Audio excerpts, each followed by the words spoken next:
মানুষের আত্মত্যাগের বিনিময়। তারপরে আমরা দেখেছি বিভিন্ন সময় গণতন্ত্রকে ব্যাহত করেছে অনেকেই।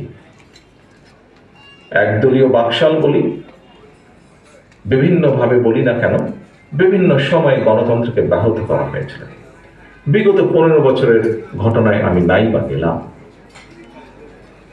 জুলাই আগস্টে জনতার যে অভ্যুত্থান, এই দেশের মানুষের জনগণের রাজনৈতিক দলগুলোর সাথে জনগণের সমর্থন ছিল বলেই সম্ভব হয়েছে পলাতক স্বৈরাচারের মতন একজন মাফিয়া স্বৈরাচারকে এই দেশ থেকে বিতাড়িত করতে সক্ষম হয়েছে সকল মিলে। এই যে জনগণ রাজপথে বেরিয়ে এসেছে, জনগণ রাজনৈতিক দলগুলোর পাশে এসে দাঁড়িয়েছে, জনগণ সমর্থন দিয়েছে দলমত নির্বিশেষে সবাই, যে